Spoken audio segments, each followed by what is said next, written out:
नमस्कार. H J मराठीमध्ये आपलं सहर्ष स्वागत आहे. आज आपण सातारा जिल्ह्यातील फलटण तालुक्यात आहोत आणि माझ्यासोबत अशी व्यक्ती आहे, ती अतिशय राजकारणामधली चाणक्य अनुभवी व्यक्ती आहे आणि त्यांचं नाव आहे अनुपसिंह शहा. दादा नमस्ते. नमस्कार. काय सांगाल, सध्या फलटण तालुक्यामध्ये वातावरण अतिशय गरम गरम झालेलं आहे. नगरपालिकेचं इलेक्शन लागतंय. तुम्हाला अतिशय ज्येष्ठ नेते म्हणून तुम्हाला सर्व गावगाड्यातला अनुभव आहे. काय सांगाल, सध्या काय परिस्थिती आहे तुमच्या फलटणची? साहेब, पहिल्यांदा मी तुम्हाला दुरुस्त करू इच्छितो की वातावरण गरम झालेलं आहे. वातावरण एक बाजूने गरम आहे, दुसऱ्या बाजूला थंडी. रोज इनकमिंग चालू आहे. आज मी जाहीरपणे सांगतो, 27-0 फलटण नगरपालिका झाल्याशिवाय राहणार नाही. आणि नगराध्यक्ष पदाचा उमेदवार आमचा जो आहे शमशेरसिंह नाईक निंबाळकर, हे 5 ते 7 हजार मतांनी निवडून येतील. मी कोरा चेक आज तुमच्या माध्यमातून टाकायला तयार आहे. ज्याच्यात दम आहे त्यांनी आमच्या बरोबर पैसा व्हावे. अनिकेत राजेंचा पराभव कमीत कमी 5 ते 7 हजार मतांनी झालेला दिसेल. का तुम्हाला एवढा विश्वास आहे की शमशेरदादा नाईक निंबाळकर हे 5 ते 6 हजार मतांनी निवडून येतील? का एवढा विश्वास वाटतो तुम्हाला? विश्वास आमच्यापेक्षा आमचा विश्वास आहे, त्यांनी न केलेल्या कामाचं प्रायश्चित्त त्यांना भोगावं लागणार. 30 वर्ष ही माणसं म्हणत होती, मला बघा मतदान करा, मला बघा मतदान करा. आता म्हणतात, मला बघा माझ्या पोराला मतदान करा. अहो, तुम्ही 30 वर्ष काम केलं होतं तर तुम्हाला अशी वेळच आली नाही पाहिजे होती. तुम्ही केलं, त्यांनी केलेलं काम सांगा, नाही तर मी माझ्या नेत्यांनी केलेली कामं सांगतो आणि त्यांनी खोडून दाखवून द्या. फलटणची रेल्वे चालू झाली का नाही चालू झाली? ज्याला वाटतंय रेल्वे चालू झाली नाही, त्यांनी रेल्वेच्या रुळावर झोपू द्या. रेल्वे जर रुळावर नाही गेली तर चालू झाली, नाही गेली तर नाही झाली. साधं उदाहरण आहे. आता फलटण मध्ये जो एक मुद्दा गाजतोय दहशत, तो काय भानगडी, त्याचं काय सांगाल तुम्ही? आता दहशतीवर कुणी बोलायचं? रामराजेच्या बंगल्यात तिकीट मागितलं म्हणून त्या फिरोजच्या पोटात सुरी त्यांच्या डोळ्यात एकच खुपसणारे आज सांगतायत रावणांबद्दल. ते हबप झाले. त्यांनी दिवसा ढवळ्या दुपारी 2 वाजता खून केला. 302 ची केस ज्याच्यावर आहे तो रावणावर बोलणार.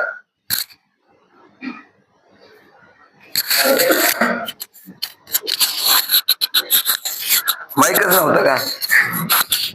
नका नाही येणार. नाही, आवाज येणार की, पण असा माझा आवाज 25 वर्ष दाबायचा प्रयत्न केलाय रामराजेंनी. असा आवाज दाबला जात नाही, पण आवाज दाबला जाऊन देणार नाही. ज्यांनी दिवसा ढवळ्या खून केला ते गुंडगिरीवर बोलतायत. काय अधिकार आहे त्यांना बोलायचा? स्वतःच्या भावाच्या बंगल्यावर पुतण्याला दगड मारायला लावणारी गुंड नाही आहेत का? रघुनाथ राजे माझे मित्र आहेत, त्यांच्या बंगल्यावर कुणाच्या मुलांनी दगड मारली, कुणी मारायला लावली, मी त्याच गटात होतो. मला बोलायला लावू नका. कुणी सांगितलं, काय सांगितलं मला माहितीये. मी त्यांच्याबरोबर त्यावेळेस काम करत होतो. पिट्टूबाबाच्या विरोधात कोण षडयंत्र करत होतं? त्यांच्या मुलाच्या विरोधात कोण षडयंत्र करत होतं? महादेव माने कुणाचा होता? भाऊ कापसे कुणाचा होता? मला बोलायला लावू नका. भाऊ कापसेने महादेव मानेने कुणाच्या सांगण्यावरनं केलं हे सगळं मला बोलायची वेळ येऊन देऊ नका. आणि दहशत कुणाची दहशत आहे? आज आमच्याकडं 21 वर्ष 3 उमेदवार आहेत, महिला उमेदवार. आज 21 वर्षाची पोरगी मत मागायला फिरत असेल तर ह्याच्यापेक्षा स्वच्छ वातावरण काय पाहिजे? महाराष्ट्रात एकमेव रणजितसिंह नाईक निंबाळकर आहे ज्याने 3 युवा मुलींना, युवा कन्यांना उमेदवारी दिली. काय सांगाल, सध्या फलटण मध्ये तुमचे जे नेते आहेत, माजी खासदार किंवा पाणीदार खासदार, जे अख्ख्या भारतामध्ये प्रसिद्ध पाणीदार खासदार म्हणून प्रसिद्ध ओळखले जातात, त्यांनी कुठली कामं केली आणि तुमचं त्याबद्दल काय मत आहे? हो का, आज सांगतो, 2 महिने माझे खासदार म्हणायची वेळ येणार नाही. केंद्रीय मंत्री आदरणीय रणजितसिंह नाईक निंबाळकर म्हणावं लागेल सगळ्याला. ह्या नगरपालिकेच्या निवडणुकीतलं यश हे दिल्लीचं तिकीट देणारं यश असणार आहे. फलटणकर नागरिकांनी समजून घ्यायचंय. कुणाच्या भूलतापेला, कुणाच्या व्यक्तिगतरित्या येऊन केलेल्या मनधरणीला बळी पडू नका.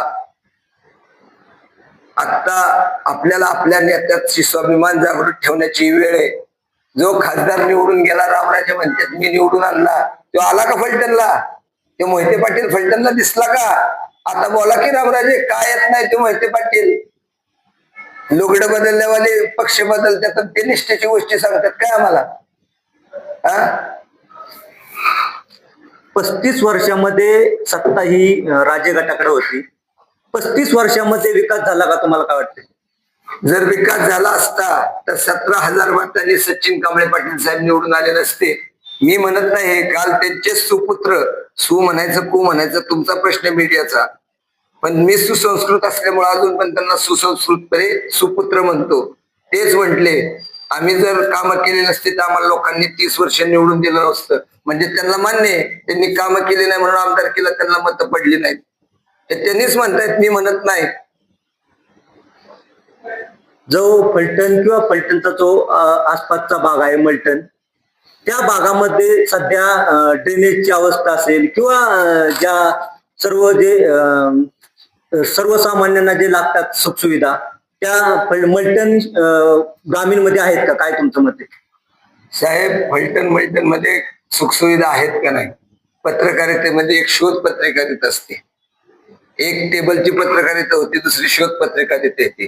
पत्रकारांनी जरा शोध पत्रकारिता करावी आणि जाऊन बघावं की फलटण मध्ये कुठं ड्रेनेज व्यवस्था व्यवस्थित आहे का. नाही तर आमच्या प्रभाग नंबर 8 मध्ये या पदर पैशांनी आम्ही गटरीच्या पाईपी टाकल्या. तुमचे जे नगराध्यक्ष पदाचे जे उमेदवार आहेत, शमशेरदादा नाईक निंबाळकर, त्यांना विरोधी पक्षनेते ते त्यांनी काम पाहिलेलं आहे. त्यांना जर जनतेने नगराध्यक्ष केलं तर तुमचे जे सर्व नगरसेवक असतील किंवा ते असतील, कशा प्रकारे जनतेचे काम करणार आहात, काय सांगाल?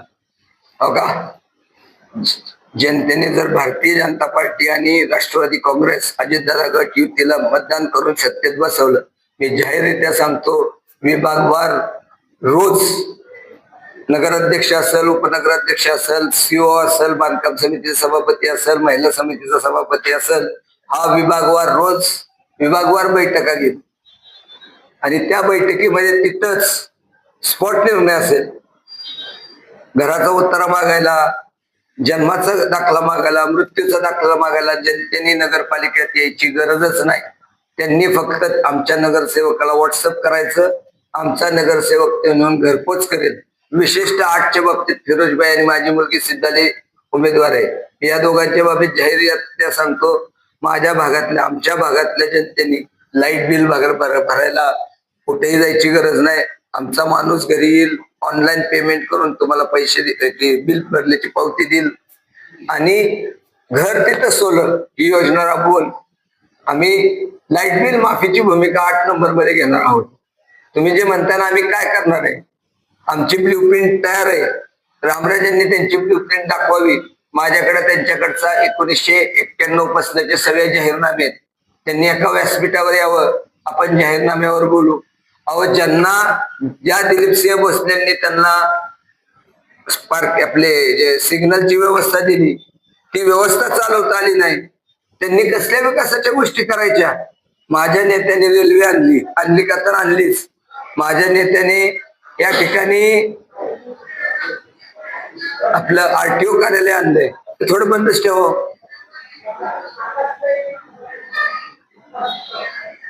माझ्या नेत्याने या ठिकाणी आरटीओ कार्यालय आणलंय. माझ्या नेत्याने या ठिकाणी डिस्ट्रिक्ट कोर्ट आणलं, जिल्हा न्यायालय आणलं, उपजिल्हाधिकाऱ्याची नेमणूक या ठिकाणी आणली, साखरवाडीला उपतहसील कार्यालय आणलं. या गोष्टी नाकारणार आहेत का? एक जिल्हा करण्यासाठी ज्या ज्या गोष्टी लागतात त्या सगळ्या गोष्टी फलटणला आणल्यात. आजपर्यंत चर्चा काय व्हायची, फलटण बारामती जिल्ह्यात जाणार आहे ही यांची मर्दुमकी.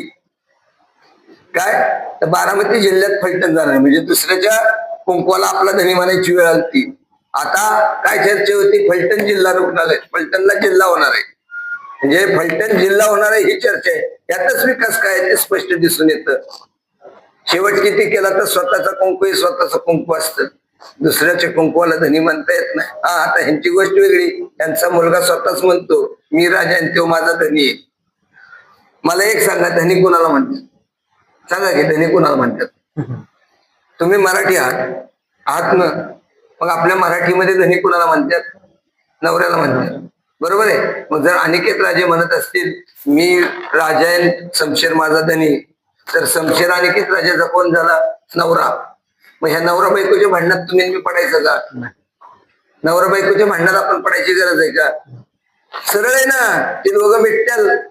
आपलं काम आहे शहराच्या विकासाच्या दृष्टीने ज्याच्या मजगटात दम आहे त्याच्या मागे उभं राहायचं.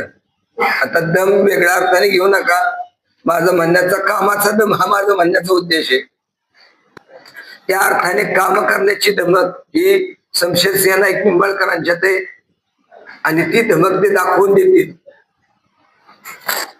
35 वर्षातील फलटण आणि अलीकडल्या 5 वर्षातील फलटण तुम्हाला काय वाटते? 35 वर्षात फलटणला जिल्हा न्यायालय का झालं नाही? 35 वर्षात फलटणला आरटीओ कार्यालय का झालं नाही? 35 वर्षात फलटणला एखादं अधिकारी भवन झालं पाहिजे, महसूल भवन झालं पाहिजे असं का वाटलं नाही यांना? फलटणला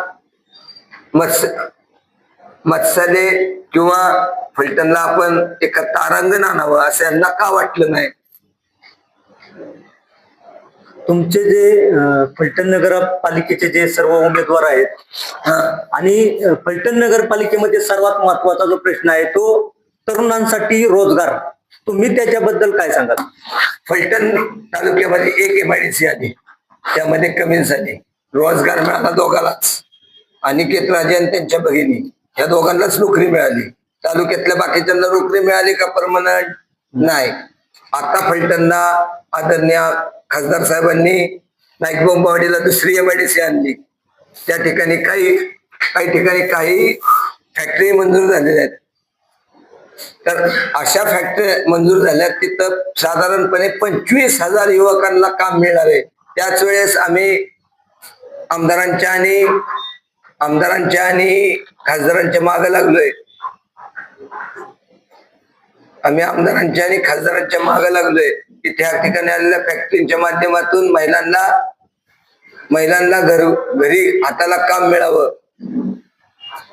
फलटण तालुक्यामध्ये किंवा फलटण नगरपालिकेमध्ये एवढं मोठं शैक्षणिक संस्था निर्माण केल्या, पण एखादं मोठं स्टेडियम का नाही उपलब्ध केलं? तुमचं काय मत आहे त्याबद्दल? अहो, ह्यांनी काय उपलब्ध केलं? गडसुली मैदान जे शासनाचं आहे ह्यांनी लाटले.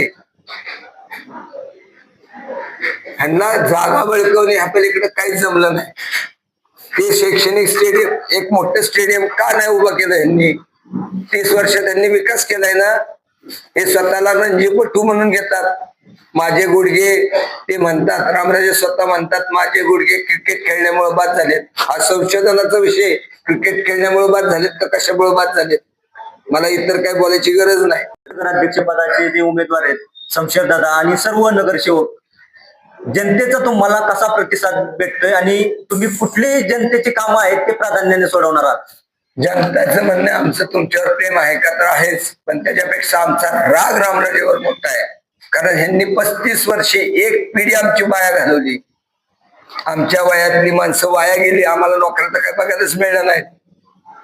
दुसऱ्या पिढीला नुसतं गाजर दाखवलं, पण आता त्या गाजराचा मुळा झालाय. त्यामुळे तो गिळल्याशिवाय ह्यांना पर्याय राहिलेला नाही. ह्या निवडणुकीत सर्वात शर्मनाक हार, आपल्या पत्रकाराच्या भाषेत बोलायचं तर सुपडा साप ही राजेगड झाल्याशिवाय राहणार नाही. तुम्ही ज्येष्ठ नेते आहात, अनुभवी राजकीय अनुभव तुम्हाला दांडगा आहे. तुमचे सर्व उमेदवार किंवा नगराध्यक्ष पदाचे उमेदवार आहे, जनतेमध्ये कसे मिसळून कामं करणार आहात किंवा तुम्हाला काय वाटतंय किती मतांनी निवडून येतील? थोडासा हा प्रश्न उलटा करून विचारायचा आपण. आमचे उमेदवार जनतेत जातील, ठीक आहे. रामराजे गटाचे नगराध्यक्ष पदाचे उमेदवार फलटण मध्ये किती दिवस राहणार आहेत हे एकदा त्यांना विचारणार का? त्यांचं ठरलंय सोमवार ते बुधवार मुंबईत नोकरी करायची, गुरुवार शुक्रवार पुण्यात राहायचं, शनिवार रविवार इथे यायचं, निघून जायचं. म्हणजे शनिवार रविवार नगरपालिकेला सुट्टी, कामाच्या नावाने शंका. एकतर ते निवडून येणार नाहीत, त्यामुळे त्याबद्दल नाही बोलणं योग्य नाही. आमचे उमेदवार 24/7 हे जनतेमध्ये दिसतील. मी तुम्हाला सांगू इच्छितो, मोठेपणा म्हणून नाही, पण आमदारांचे संस्कार, दादांचे संस्कार आणि आदेश यामुळं आम्ही फलटण मध्ये प्रभाग क्रमांक 8 मध्ये 500 कुटुंबांना रेशनिंग उपलब्ध करून दिलं, 12 अंकी करून. त्यानंतर 550 कुटुंबांना आम्ही बांधकाम कामगार योजनेचा लाभ मिळवून दिलाय. त्यानंतर 1600 लोकांना आयुष्यमानची कार्ड काढून दिलेत. त्यानंतर शिष्यवृत्ती मिळवून दिलीत, भांडी मिळवून दिलीत. त्याशिवाय ऑपरेशन अनेक लोकांची करून दिलेली आहेत. ह्या सगळ्या गोष्टी आम्ही करत असताना आमचे जे विरोधी उमेदवार आहेत ते 5-5 वर्ष नगरसेवक होते. त्यांनी जाहीर करावं की आम्ही काय केलं, कुणाला काय दिलं. आम्ही 500 जणांना शौचालयाची 12,000, 15,000, 17,000 मिळवून दिले आणि घरकुलचे 51 लोकांना घरकुल मिळवून दिले. आमच्या विरोधी जे उमेदवार आहेत त्यांनी काय केलं, स्वतःच्या दिराला फक्त घरकुलचे पैसे मिळवून दिले, बाकी कुणालाही घरकुलचे पैसे मिळवून दिलेले नाही. जो 2-3 वर्षापूर्वी कोरोनाचा काळ आला होता, त्या कोरोनाच्या काळामध्ये तुमचे नेते असतील, रणजितदादा नाईक निंबाळकर असतील किंवा आमदार सचिन पाटील असतील किंवा जे आता सध्याचे जे नगराध्यक्ष पदाचे जे उमेदवार आहेत, त्यांनी त्यावेळेस जनतेची सेवा कशा प्रकारे केली? ज्यावेळेस कोरोना आला त्यावेळेस राजा टिंबटिंबाला पाय लावून पुण्याला पळाला. जनता मात्र होरपळत होती. त्यावेळेस आमचे नेते रस्त्यावर उतरले. मला सांगितलं लोकांची सेवा केली पाहिजे म्हणून 4 महिने कम्युनिटी किचन मी चालवलं. सकाळी 2000 संध्याकाळी 2000 लोकांचं जेवणाची व्यवस्था माझ्या घरापुढे आम्ही करत होतो. त्याच वेळेस सन्माननीय रणजितदादांनी, आमदार साहेबांनी नवलबाई मंगल कार्यालय येथे संपूर्ण शहरामध्ये जेवण पुरवण्याची व्यवस्था निर्माण केली, किट निर्माण दिले. त्याच वेळेस एक करोना सेंटर सुरू केलं. ज्या करोना सेंटरमध्ये मी स्वतः जाऊन राहिलो. ज्यावेळेस रेडमिसिवर संजूबाबाच्या बांगल्यावर 50,000 आणि 60,000ला विकलं जात होतं.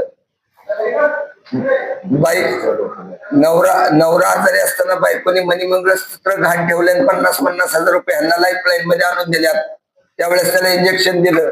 त्यावेळेस फुकट रेडमिसिवर देऊन स्वतःच करोना सेंटर चालवणारा माझा नेता आहे, याचा मला अभिमान आहे.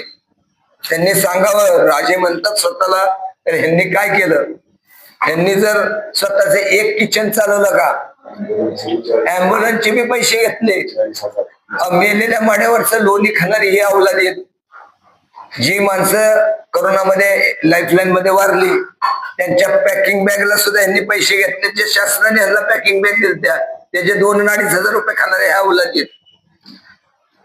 तुम्ही फलटणचे भाजपचे ज्येष्ठ नेते म्हणून 20 तारखेला मतदान होतंय, जनतेला काय आव्हान करत? मी जनतेला एवढंच आव्हान करेल, आमच्या सर्व कार्यकर्त्यांना एवढंच आव्हान करेल, विजयाचा उन्माद होऊन देऊ नका. आपला विजय नक्की आहे, पण ह्याचा अर्थ आपण विजयाने उन्माद करायचं नाही. कुठेही कुठल्या विरोधी उमेदवाराच्या दारात जाऊन फटाकडे उडवायचे नाहीत. आपले फटाकडे हे आपल्या विजयाचे असतील, त्यांच्या पराभवाचे नसतील. ह्याचं भान आपल्याला ठेवायचंय, कारण आमचा विजय हे अंतिम आहे. फलटण नगरपालिकेवर भारतीय जनता पार्टी आणि राष्ट्रवादी काँग्रेस, अजितदादा गट म्हणजेच आदरणीय रणजितदादा आणि आमदार सचिन कांबळे पाटील, शिवराजराजे खर्डेकर यांच्या नेतृत्वाखाली आम्ही फलटण नगरपालिकेवर सत्ता मिळवणार आहे. तर मिळवणार आहे, जनता आमच्या बरोबरच आहे, कारण आम्ही जनतेत आहे. आजही लोक जनतेत नाहीत. यांचं काय चाललंय? DCC बँकेच्या कर्मचाऱ्याला बोलव, चल प्रचाराला पळ. शिक्षकाला बोलव, चल प्रचाराला पळ. अरे तो नोकरी करतो, गुलाम नाही तुझ्याकडं. आज ह्यांची राजेशाही जायला तयार नाही, गुलामगिरीवर नाही, बाजूला माणसाला हटून द्यायला तयार नाहीत. या प्रवृत्ती विरोधाचा लढाई हा आम्ही लढा जिंकणारच. सध्या जनतेने जर तुम्हाला फलटणची सत्ता दिली तर महाराष्ट्राचे जे मुख्यमंत्री आहेत फडणवीस, राज्याचे उपमुख्यमंत्री आहेत ते अजितदादा, यांच्या माध्यमातून तुम्ही कशा प्रकारे निधी आणणार आहात आणि कुठल्या कामांना जनतेच्या पहिलं प्राधान्य देणार आहात? तुम्हाला एक म्हण आपली मराठीतली माहिती असेल, वाटती जर आपलं असेल तर बुंदी मागावी लागत नाही, बुंदी मिळतीच. तसं राज्यातली सत्ता भाजपची आणि राष्ट्रवादीची, केंद्रातली सत्ता भाजप आणि राष्ट्रवादीची.